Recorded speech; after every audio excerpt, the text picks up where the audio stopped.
I can't do this anymore. They took everything from me. I have nowhere to go. Please tell me what happened.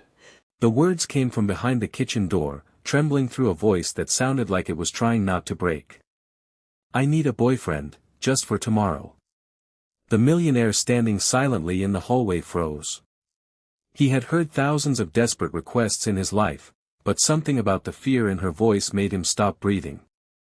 The woman speaking was his cleaner, the quiet young woman who had worked inside his mansion for nearly 2 years without ever asking him for anything. She was crying now, trying desperately to convince someone on the phone that everything would be fine. But the millionaire heard the next sentence, and his entire understanding of her changed forever. Before we continue, if you believe that kindness can give someone a second chance when life has taken everything away from them, please take a moment to like this video, share it with someone who needs hope, leave a comment, and subscribe to the channel. Because sometimes, the person who looks strongest from the outside is secretly fighting the hardest battle. The millionaire's name was Nathaniel Brooks, a 58-year-old businessman who owned a successful chain of luxury hotels across the United States. His home sat on a quiet hillside outside Asheville, North Carolina, surrounded by tall trees, stone pathways, and gardens that looked beautiful even in winter. To the outside world, Nathaniel had everything a man could want. He had money, influence, a beautiful house, expensive cars, and a company worth hundreds of millions of dollars. But behind the gates of his mansion lived a man who had slowly forgotten what happiness felt like. 6 years earlier, his beloved wife, Rebecca, had died after a long illness, and since then Nathaniel had built walls around himself so high that even his closest employees could not reach him. He rarely laughed. He rarely attended social events. He ate most of his meals alone and spent long evenings staring through the enormous windows of his study, remembering a life that no longer existed. Then there was Clara Bennett, a 29-year-old cleaner who had quietly become part of the household without Nathaniel ever realizing how important she was. Clara had come to America from a difficult background and had learned early that survival sometimes meant swallowing your pain and continuing to work. She cleaned the mansion, prepared simple meals when the regular staff was unavailable, organized rooms, and always arrived before everyone else. She never complained. She never touched anything that did not belong to her. And despite working in a house filled with wealth, she lived in a tiny rented apartment several miles away and counted every dollar before spending it. Nathaniel barely knew anything about her. He knew her name, her schedule, and the fact that she was reliable. What he didn't know was that Clara had a 10-year-old younger brother named Joshua, who lived with her after their parents died in a tragic highway accident. Clara had become both sister and guardian to him. Every morning before work, she packed Joshua's lunch, checked his school uniform, and reminded him that difficult circumstances did not determine the kind of person he would become. She worked 2 jobs because Joshua needed special tutoring after falling behind at school, and she had secretly been saving every spare dollar because she wanted to give him the future their parents never got to see. But now, everything was about to collapse. The phone call Nathaniel overheard was from Clara's aunt, Margaret, who had taken care of Joshua for one evening while Clara worked late. Clara's voice shook as she explained that Joshua had received an invitation to a prestigious school event the following afternoon, but the invitation required him to attend with a parent or guardian. The event was important because the school was selecting several students for a scholarship program, and Joshua's teacher believed he had an excellent chance. There was only one problem. Clara was scheduled to work, and more importantly, she had no husband or boyfriend who could attend beside her. Some of the parents had already started gossiping about her being a single young woman raising a child, and Clara was terrified that Joshua would feel embarrassed because of her circumstances. Then came the sentence that made Nathaniel stop outside the kitchen. I just need someone to pretend to be my boyfriend for one day. Clara wasn't trying to deceive anyone for money. She wasn't looking for romance. She wasn't trying to trap a wealthy man. She simply wanted Joshua to walk into that school feeling like he belonged. She wanted him to look around and see other families without feeling that his own family was somehow broken. As Clara wiped away her tears, she admitted that she had considered asking a coworker, but she was too embarrassed. She had even thought about paying someone online, but she couldn't afford it. Nathaniel stood in the hallway, completely silent. For the first time in years, he felt something other than grief. He felt compassion. The next morning, Clara arrived at the mansion expecting another ordinary day. She cleaned the breakfast room, polished the silverware, and began arranging flowers in the hallway. She noticed Nathaniel sitting at the kitchen table, something he almost never did. He looked tired, but strangely calm. Clara tried to walk past without disturbing him, but Nathaniel asked whether she had found someone to accompany her to the school event. Clara's face went pale. She immediately understood that he had heard the conversation. Embarrassment flooded her.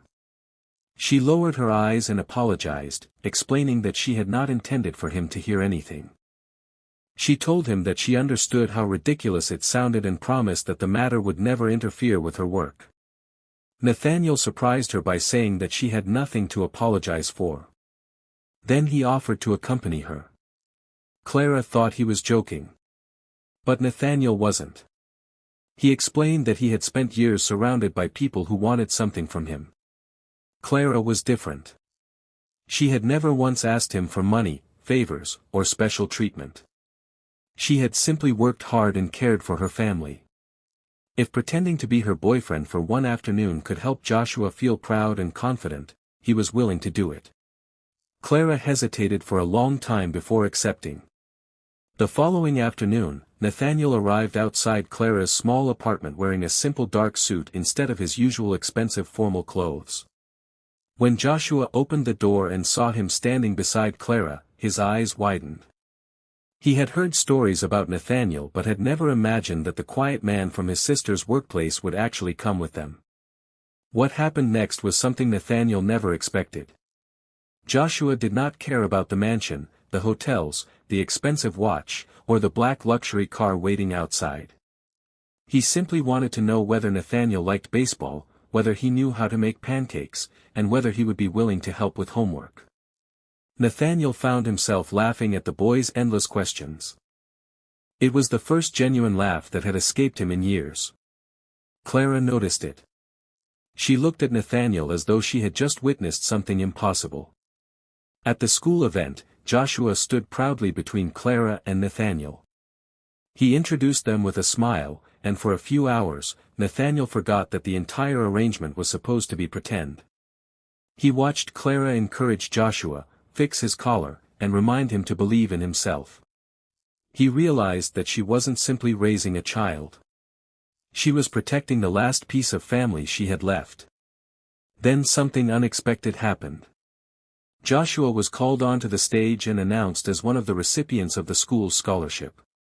Clara covered her face and began crying. Nathaniel looked at her, and something inside him broke open. He remembered Rebecca. Years earlier, she had told him that wealth was meaningless if you never used it to make another person's life better. At the time, Nathaniel had smiled and kissed her forehead without understanding how deeply those words would stay with him. Now he finally understood. After the ceremony, Nathaniel quietly offered to help Joshua with his education. Clara immediately refused, believing he was offering charity. But Nathaniel told her he wasn't interested in giving her pity. He wanted to invest in a boy who deserved an opportunity and in a woman who had sacrificed nearly everything to give it to him. Clara eventually accepted, not because she wanted Nathaniel's money, but because she realized that accepting kindness did not make her weak.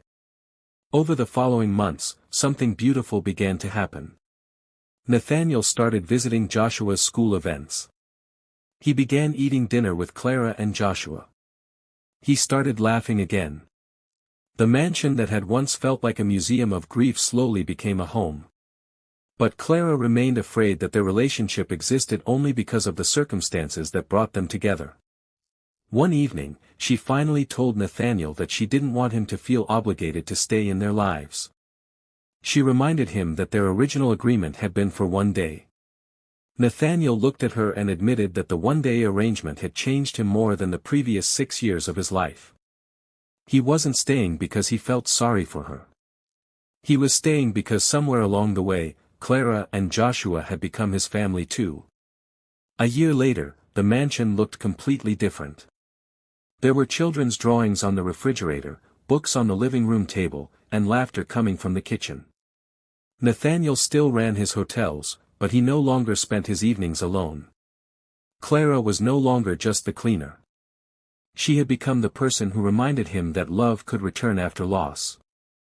And Joshua, the little boy who once feared walking into a school event without a father figure, eventually stood proudly at his graduation ceremony with Clara on one side and Nathaniel on the other. Clara looked at Nathaniel and remembered the day she had cried into a phone and whispered that she needed a boyfriend for tomorrow. She had thought she was asking for someone to pretend. She never imagined that the man who overheard her secret would become the person who helped her believe in a future again. Sometimes life doesn't give us what we ask for. Sometimes it gives us something far more meaningful. Clara had asked for someone to stand beside her for one day. Nathaniel gave her someone who stayed for every tomorrow. If this story touched your heart, please like the video, share it with someone who believes in second chances, and subscribe to the channel. Your support helps us continue creating stories about kindness, hope, and the unexpected moments that can change a person's life.